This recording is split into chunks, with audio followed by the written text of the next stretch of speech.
देखो बच्चों, next lecture है हमारा। नेक्स्ट टॉपिक जो चैप्टर नंबर 6 है सीबीएसई के अंदर, और चैप्टर नंबर 9 है आरबीएसई के अंदर। चैप्टर का नाम है ईएमआई, इलेक्ट्रोमैग्नेटिक इंडक्शन। ठीक है, तो ईएमआई सबसे पहले तो देखो अपन किसे बोलते हैं, जब भी किसी कंडक्टर से रिलेटेड मैग्नेटिक फ्लक्स में चेंज होता है।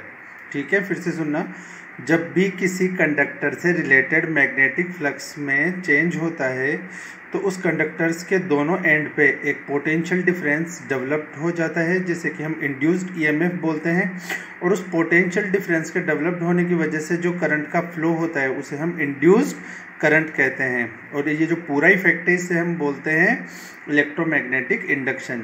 ठीक है, सपोज हमने माना कि कोई दो हमारे पास मैग्नेट है, एक का हमने लिया नॉर्थ पोल, दूसरी का लिया साउथ पोल। नॉर्थ से साउथ डेफिनेटली मैग्नेटिक फील्ड की लाइंस जारी होगी। ठीक है, अब इस मैग्नेटिक फील्ड के बीच में, अब अगर इस मैग्नेटिक फील्ड के बीच में मैं किसी कंडक्टर का मोशन करता हूँ अप एंड डाउन, ठीक है, तो कंडक्टर का मोशन करने के कारण जो कंडक्टर में इंड्यूस्ड ईएमएफ उसके एंड्स पे बनता है और उसकी वजह से जो करंट फ्लो होता है उसे हम क्या बोलते हैं, इलेक्ट्रोमैग्नेटिक इंडक्शन। ठीक है, कैसे समझ सकते हैं इसको, देखो जैसे कि हमने यहाँ पे लिया कि ये दो मैग्नेट हैं। ठीक है, देखो ये दो मैग्नेट है, इसको अपन मान लेते हैं नॉर्थ। ठीक है, इस वाली को नॉर्थ मान लेते हैं, इसको साउथ मान लेते हैं। अब ये कोई कंडक्टर है। ठीक है, मैं कंडक्टर को इन दोनों मैग्नेट्स के बीच में, ठीक है, देखो इन दोनों मैग्नेट्स के बीच में, यहाँ से देखो अगर ये वाला पार्ट नॉर्थ है और ये वाला साउथ है, ठीक है, तो मैग्नेटिक फील्ड की लाइन नॉर्थ से साउथ जारी होगी। और अगर मैं इस कंडक्टर को अप एंड डाउन, ठीक है ना, कंडक्टर का रिलेटिव मोशन करता हूँ, ठीक है, इस मैग्नेटिक फील्ड के अंदर, तो इस कंडक्टर से रिलेटेड मैग्नेटिक फील्ड चेंज होगा। और वो मैग्नेटिक फील्ड चेंज होने की वजह से क्या होगा बच्चों, इसमें इंड्यूस्ड ईएमएफ बनेगा कंडक्टर के दोनों एंड्स पे और करंट फ्लो होगा। इसी इफेक्ट को इलेक्ट्रोमैग्नेटिक इंडक्शन बोलते हैं। ठीक है, कई जगह पे काम आता है, जो कि आपको यहाँ दिखा रखा है। चैप्टर में नई टर्म आपको जानने को मिलेगी, मैग्नेटिक फ्लक्स। मैग्नेटिक फ्लक्स हम जानते हैं, फाई से इसको डिनोट करेंगे। और जैसे इलेक्ट्रिक फील्ड लाइंस की डेफिनेशन थी, वैसे जो मैग्नेटिक फील्ड लाइंस नॉर्मली पास हो रही है किसी सरफेस से, ठीक है, अब देखो नॉर्मली पास होगी यहाँ पे तो हम जानते हैं, अगर नॉर्मली पास होगी तो एरिया वेक्टर अगर मैं खींचूंगा, देखो एरिया वेक्टर, एरिया नहीं है, एरिया वेक्टर है, तो एरिया वेक्टर में एरिया के परपेंडिकुलर वेक्टर होगा तो कोस 0 डिग्री का एंगल बनाएगा। तो कोस 0 तो 1 ही होता है, तो phi is equal to B A आ जाएगा। अगर ये पर्टिकुलर थोड़ा सा जो हमारा प्लेन है, ठीक है ना, जो सरफेस है वो किसी एंगल पे है, तो वो वाला पार्ट हमारा बी कोस थीटा इंटू ए हो जाएगा। तो बी ए कोस थीटा अगर किसी एंगल पे सरफेस है तो, और इसको हम क्या लिख सकते हैं, कोस थीटा को बी डॉट ए। ठीक है, तो ये हमारे मैग्नेटिक फ्लक्स का फॉर्मूला हो गया। ठीक है, कोस थीटा अगर 0 वाइज तरीके से हुआ, देखो ये एरिया ऐसे है तो एरिया के परपेंडिकुलर होगा, कोस 0 होगा तो 1 हो जाएगा, phi is equal to B A भी आ जाएगा। अगर ये ऐसे रखा हुआ है, ठीक है, इस तरीके से रखा हुआ है, तो मैग्नेटिक फील्ड लाइंस ऊपर की तरफ जाएगी, तब 90 डिग्री बनाएगा, और कोस 90 0 होता है तो फ्लक्स कोई भी जनरेट नहीं होगा। ठीक है, तो देखो हम जानते भी हैं कि अगर मैग्नेटिक फील्ड लाइंस के पैरेलली कोई सरफेस को रख देंगे, तो पैरेलल रखने के कारण क्या होगा, जब इलेक्ट्रिक एरिया वेक्टर में बनाऊंगा तो एरिया के परपेंडिकुलर आएगा, कोस 90 की वजह से फ्लक्स 0 हो जाएगा। यूनिट होती है देखो बच्चों इसकी वेबर, और सीजीएस यूनिट होती है इसकी मैक्सवेल। वेबर और मैक्सवेल एसआई और सीजीएस यूनिट में रिलेशन है, 1 weber is equal to 10⁸ maxwell. ठीक है, ये भी हमको याद रखना है। और भी फिर बहुत सारे फॉर्मूला अपन ने पढ़े हैं लास्ट चैप्टर में, उनके अकॉर्डिंग भी इसको डिराइव कर सकते हैं।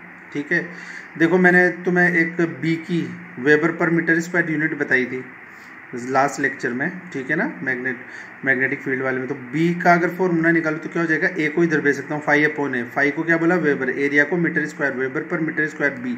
तो बी की यूनिट मैंने आपको बताया था, अगले चैप्टर में आएगी तो ये रही। अब देखो बी का तो फॉर्मूला हम जानते हैं, एफ अपॉन क्यू वी। ए हम जानते हैं फोर्स की, क्यू की A1 T1, वेलोसिटी की L1 T-1, फोर्स की M1 L1 T-2 और एरिया की L2। अगर हम सॉल्व करेंगे तो हम इसकी डायमेंशन भी निकाल सकते हैं। ठीक है, कोई दिक्कत नहीं है। अब देखिए किस किस कंडीशन में जो है करंट इंड्यूस्ड होता है वो हम स्टडी कर लेते हैं। ठीक है, तो देखो जैसे कि यहाँ पे कोयल थी जिसमें हमने गैल्वेनोमीटर लगा रखा है और कुछ भी नहीं लगा रखा, बैटरी कुछ भी नहीं है, इसमें करंट फ्लो नहीं हो रहा है। हम इसके पास में एक मैग्नेट लेके आए और मैग्नेट को हमने स्टैटिक रखा, वेलोसिटी इज इक्वल टू 0। तो हमने देखा इसमें कोई करंट इंड्यूस नहीं हुआ, गैल्वेनोमीटर में कोई डिफ्लेक्शन नहीं आया, 0। ठीक है, क्योंकि देखो मैंने आपको बताया था क्या, जब भी किन्हीं दो मैग्नेट के बीच में कंडक्टर का रिलेटिव मोशन होगा, ठीक है, या तो आप कंडक्टर को मैग्नेटिक फील्ड के बीच में मूव करवाओ, ठीक है, या कंडक्टर को स्टैटिक रख रहे हो तो मैग्नेट्स को ऊपर नीचे आप मूव करवाओ, ठीक है। तो रिलेटिव मोशन होना तो जरूरी है, या कंडक्टर करे या मैग्नेट्स करे, बिना मोशन के कभी भी इंड्यूस्ड ईएमएफ जनरेट नहीं होगा। तो यहाँ तो वेलोसिटी नहीं हो रही तो कुछ भी जनरेट नहीं होगा। नेक्स्ट वाला केस देखो, यहाँ पे हम इसकी तरफ लेके आए वेलोसिटी के लिए, ठीक है ना, वेलोसिटी इधर की तरफ है, तो हमने देखा इससे रिलेटेड मैग्नेटिक फ्लक्स, कोयल से रिलेटेड मैग्नेटिक फ्लक्स बढ़ेगा एकदम से, फ्लक्स चेंज हुआ किसी भी कंडक्टर से रिलेटेड, कंडक्टर कोयल से रिलेटेड, तो हमने देखा गैल्वेनोमीटर में डिफ्लेक्शन आया और इसमें करंट फ्लो हुआ, ठीक है। ऐसे ही हम इसको दूर लेके गए तो अब देखो फिर इससे रिलेटेड फ्लक्स चेंज हुआ, क्योंकि हम दूर लेके गए तो इससे रिलेटेड फ्लक्स कम हुआ, कंडक्टर से रिलेटेड मैग्नेटिक फ्लक्स चेंज हुआ, तो देखो इस बार अपोजिट डायरेक्शन में करंट फ्लो हुआ और गैल्वेनोमीटर में भी अपोजिट डायरेक्शन में डिफ्लेक्शन आया। तो हमने देखा जब भी कंडक्टर का रिलेटिव मोशन होगा तब ये इफेक्ट देखने को मिलेगा। एक केस और देखते हैं हम, करंट इंड्यूस्ड बाय करंट। देखो ये वाली कोयल है जिसके अंदर हमने करंट का सोर्स लगा रखा है, बैटरी ऑन ऑफ करने के लिए की लगा रखी है, यहाँ पे एक कोयल के साथ में सिर्फ गैल्वेनोमीटर, ठीक है, यहाँ पे हमने कोई बैटरी नहीं लगा रखी, फिर भी देखना गैल्वेनोमीटर में डिफ्लेक्शन आएगा, ठीक है, क्योंकि यहाँ पे करंट प्रोड्यूस्ड होगा। तो देखो जैसे ही हम इस कोयल को इसके पास लाएंगे और बटन को ऑन ऑफ करेंगे तो इससे रिलेटेड मैग्नेटिक फ्लक्स एकदम से बढ़ेगा, ठीक है, और फिर जब मैं इस की को ऑन करूँगा तो बढ़ेगा, ऑफ कर दूंगा की को तो एकदम से इससे रिलेटेड मैग्नेटिक फ्लक्स कम होगा, ठीक है ना। तो मैं ऑन ऑफ करूंगा तो इससे रिलेटेड मैग्नेटिक फ्लक्स कम ज़्यादा होगा कंडक्टर से रिलेटेड, तो इसमें इंड्यूस्ड ईएमएफ की वजह से करंट बनेगा और गैल्वेनोमीटर में डिफ्लेक्शन देखने को मिलेगा, ठीक है। ये एक तरीका हो गया। दूसरा, अगर ये करंट कैरिंग कॉइल है, ठीक है ना, इसमें बैटरी लगा रखी है, इसमें तो कुछ भी नहीं लगा रखा। अब देखो अगर इस कॉइल में करंट फ्लो हुआ है तो ये भी क्या बन गया, इसके चारों तरफ मैग्नेटिक फील्ड बन जाएगा ना। किसी भी कंडक्टर में जब करंट फ्लो होता है तो उसके चारों तरफ मैग्नेटिक फील्ड बन जाता है, लास्ट चैप्टर में हमने पढ़ा था। तो ये मैग्नेट की जैसे बिहेव करेगा। तो अब अगर मैं इस कॉइल को इसके आगे पीछे लेके जाऊँ, रिलेटिव मोशन करवाऊँ इसके रिलेशन में, इसको ऊपर नीचे आगे पीछे कैसे भी मोशन में अगर कराऊँ रिलेटिव मोशन, तो भी मैं देखूंगा कि गैल्वेनोमीटर में डिफ्लेक्शन आ जाएगा, क्योंकि करंट प्रोड्यूस होने पे ये मैग्नेट बन चुकी है, मैग्नेट की जैसे बिहेव करेगी। और मैग्नेट का रिलेटिव मोशन इसके रेस्पेक्ट में कराऊंगा तो मैं क्या देखूंगा, इसमें इंड्यूस करंट बनेगा, ठीक है, गैल्वेनोमीटर में डिफ्लेक्शन देखने को हमें मिलेगा। देखो नेक्स्ट केस में हमने क्या किया है, वही एक कोयल लगा रखी है जिसके साथ में गैल्वेनोमीटर, बैटरी नहीं है, इधर सेकंड वाले में बैटरी लगा रखी है और रियोस्टेट, ठीक है। की हमने क्लोज की और रियोस्टेट हमारा क्या होता है, करंट को कम ज़्यादा, ये रेजिस्टेंस होता है जिससे हम करंट को कम ज़्यादा कर सकते हैं। देखो मैं करंट को कम ज़्यादा करूँगा तो इस कोयल से रिलेटेड, देखो इसमें जब करंट जाएगा तो इसके चारों तरफ मैग्नेटिक फील्ड बनेगा। अगर मैं रियोस्टेट से करंट को कम ज़्यादा करूँगा तो मैग्नेटिक फील्ड भी कम ज़्यादा होगा। तो इस कोयल से रिलेटेड मैग्नेटिक फ्लक्स, इस कंडक्टर से रिलेटेड मैग्नेटिक फ्लक्स चेंज होगा, जिसकी वजह से इसमें इंड्यूस्ड ईएमएफ बनेगा, ठीक है, पोटेंशियल डिफरेंस बनेगा दो एंड्स पे और करंट फ्लो होना स्टार्ट होगा, इंड्यूस्ड करंट। तो ये हमारे पास अलग अलग कंडीशन है इंड्यूस्ड करंट की, ठीक है। तो ये आपको नोट्स में प्रोवाइड मैं करवा दूंगा, ठीक है ना। इसका जो पीडीएफ मैं आपको सेंड करूंगा नोट्स के, उसमें आप देख लोगे। फिर भी एक कंक्लूजन मैं आपको बता देता हूँ। देखो कब कब ये बनेगा हमारा induced current, relative motion between coil and magnet, मैं कोयल को मूव कराऊँ या मैग्नेट को मूव कराऊँ, ठीक है, दोनों का मूवमेंट जरूरी है। अगर मोशन किसी का हमने रोक दिया है ना, रिलेटिव मोशन को जीरो कर दिया है वेलोसिटी को, तब तो ये इंड्यूस्ड करंट बनेगा ही नहीं, ना इंड्यूस्ड ईएमएफ जनरेट होगा। Relative motion between a coil and current carrying coil, current carrying coil और एक simple coil, current carrying coil क्या बन जाएगी, मैग्नेट, तो उसका भी अगर मोशन कराऊंगा तो वो भी इंड्यूस्ड ईएमएफ जनरेट करेगी। Change in current in one coil with respect to, अगर देखो रियोस्टेट से हमने एक कोयल में करंट चेंज किया तो मैग्नेटिक फील्ड चेंज होगा दूसरी कोयल से रिलेटेड, तो तब भी ईएमएफ बन जाएगा। और in the above cases magnetic flux related to the coil changes. तो देखो मेन हमारा एम क्या है, किसी भी कंडक्टर से रिलेटेड मैग्नेटिक फ्लक्स चेंज करवाना। जब भी किसी कंडक्टर से रिलेटेड मैग्नेटिक फ्लक्स चेंज होगा तो उसी कंडीशन में ही इंड्यूस्ड ईएमएफ जनरेट होगा, जिसकी वजह से इंड्यूस्ड करंट आएगा, ठीक है ना। अच्छा अब देखो इसमें एक और चीज़ मैं आपको बता दूँ, अभी वो आगे आ भी जाएगी, पर दो रूल है मैं आपको बता देता हूँ। फेराडेज लॉ इसमें सबसे पहले आता है। फेराडेज लॉ में देखो फर्स्ट लॉ में क्या कहता है, when magnetic flux related to coil changes EMF and current generate. ये भी हमने देखा ही कि जब भी किसी कंडक्टर से रिलेटेड मैग्नेटिक फ्लक्स में चेंज होगा, ठीक है ना, तो इंड्यूस्ड वहाँ पे ईएमएफ जनरेट होगा, उसकी वजह से करंट भी जनरेट होगा। तो इसका मतलब कोयल से रिलेटेड मैग्नेटिक फ्लक्स चेंज होना चाहिए। सेकेंड, सेकेंड लो उसी को देखो हमने फॉर्मूला के फॉर्म में लिख दिया D phi upon D T. D phi upon D T का मतलब change in flux is equal to induced E M F. ठीक है, ये ई एम एफ वोल्टेज वाला है, इसको इलेक्ट्रिक फील्ड वाला ई मत मानना। ठीक है, और यहाँ पे देखो इस केस में हमने क्या देखा, अगर एन टर्न्स कॉइल के अंदर है तो E is equal to N D phi upon D T हो जाएगा। सिंपल है। अब देखो लेंज लॉ, लेंज लॉ में क्या बताता है कि जब भी करंट इंड्यूस्ड होगा किसी कॉइल में, current induced in a coil due to change or a motion in a magnetic field is so directed as to oppose the change in flux and to exert a mechanical force opposing motion. तो देखो Lenz law में बताता है कि यहाँ पे जो भी हमारा ये मोशन है ना, मैग्नेट का मोशन है कंडक्टर से रिलेटेड, ठीक है ना, तो ये मैग्नेट का अगर हम कोई बार मैग्नेट सपोज करते हैं और किसी कंडक्टर के आसपास इसको लेके जा रहे हैं, तो कंडक्टर के जब पास में लेके जाएंगे, कंडक्टर कोयल के पास में, तो कोयल इसको अपोज करना चाहेगा मैग्नेट को। ठीक है, अपोज करना चाहेगा, तो अगर मैं इसके नॉर्थ एंड को कोयल के पास लेके जा रहा हूँ तो वो नॉर्थ एंड बन जाएगा ताकि अपोज कर सके, और अगर मैं बार मैग्नेट को दूर लेके जा रहा हूँ तो साउथ पोल बन जाएगा कोयल वाला, ताकि इसको अट्रैक्ट कर सके। ठीक है, अपोज क्यों करेगा, अपोज क्यों करेगा, देखो ये भी मैं लेंस के एनर्जी कंजर्वेशन में आपको बताऊंगा।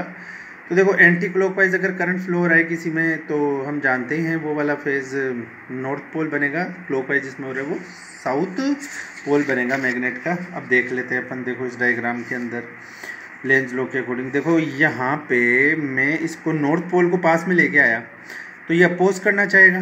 ठीक है ना, ये कोयल इसको अपोज करना चाहेगी।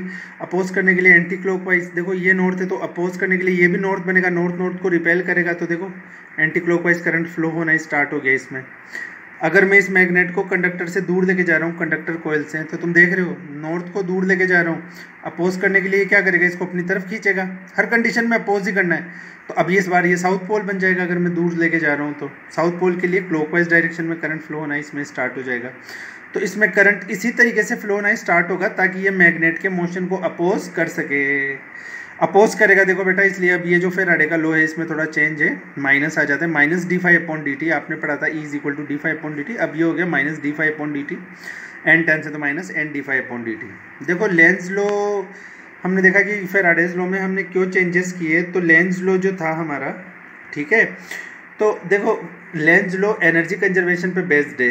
किस तरीके से, अभी आप सोचो इधर इस डायग्राम के अंदर, अगर मैं इसको नॉर्थ पोल ये है और ये अगर साउथ पोल बन जाता, नॉर्थ नहीं बनता अपोज करने के लिए, और अगर इसमें इस डायरेक्शन में क्लॉकवाइज करंट फ्लो होना स्टार्ट हो जाता और ये साउथ बन जाता, तो देखो नॉर्थ साउथ तो आपस में एक दूसरे को ऐसे ही अट्रैक्ट कर लेते, तो मैं रिपल्शन फोर्स के अगेंस्ट में वर्क ही नहीं करना पड़ता। वर्क नहीं करते तो पोटेंशियल के फॉर्म में क्या स्टोर होता, और ईएमएफ हमारा क्या होता है, पोटेंशियल ही तो होता है।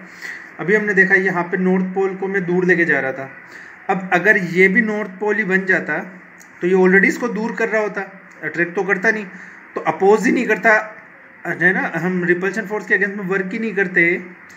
अगर हम फोर्स के अगेंस्ट में वर्क नहीं करते तो यहाँ पोटेंशियल स्टोर नहीं होता, तो ईएमएफ आता ही नहीं उस कोयल के पास। तो हमें पता है कि लेंज लॉ बिल्कुल करेक्ट है, जो हमारा जो मैग्नीट्यूड के फॉर्म में था वो तो फेराडेज का लॉ ठीक है कि change in flux D phi upon D T, पर लेंज लॉ में बताता है डायरेक्शन की अपोज हर कंडीशन में करेगा ही, क्योंकि अपोज करेगा तभी उसमें पोटेंशियल जनरेट होगा और वही इंड्यूस्ड ईएमएफ के फॉर्म में स्टोर होगा। ठीक है, तो देखो इसमें एक डेरिवेशन भी हम कर लेते हैं, induced current and induced charge.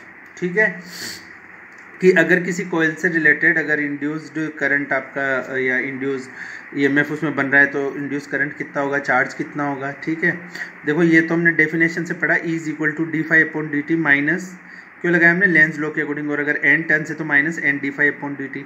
Phi का हमारा फॉर्मूला बी इंटू ए, जैसे इलेक्ट्रिक फील्ड में क्या लिखा था, phi is equal to E into A, magnetic field में बी इंटू ए। ठीक है, फाई की जगह फाई की वैल्यू पुट कर देंगे ऊपर, minus N D upon D T, phi की जगह बी ए। ठीक है, अगर अब हम माने एरिया कांस्टेंट है और बी वेरिएबल है तो वेरिएबल का डिफरेंशिएशन करेंगे, कांस्टेंट को बाहर लेंगे। अगर हम माने कि बी कांस्टेंट है और एरिया इसका चेंज हो रहा है, तब उस कंडीशन में हम क्या करेंगे, एरिया का डिफरेंशिएशन करेंगे और कांस्टेंट बी को बाहर ले लेंगे। ठीक है ना, जो भी हमको कंडीशन गिवन हो, पर इतना हमको करना नहीं है। अभी हमको करना क्या है, फॉर्मूला हमारा क्या होता है, आई का, I is equal to Ohm's law के according V upon R, induced EMF हमने ई से रिप्रेजेंट किया तो ई अपॉन आर, ये इलेक्ट्रिक फील्ड नहीं है, वोल्टेज वाला ये ईएमएफ वाला। ठीक है ना, तो ई अपॉन आर, तो यहाँ पे अपन ने ई की वैल्यू रख दी, निकाली थी, देखो बच्चा, N D upon D T B A, ठीक है ना। या यहाँ से देख लो E minus N D phi upon D T, तो हमने लिखा एक जगह minus N D phi upon D T और ई के अपॉन में आर था तो हमने लगा दिया। आई को अपन क्या लिख सकते हैं, D Q upon D T, current का formula charge flow per unit time minus N R D phi upon D T as it is लिखा हुआ है।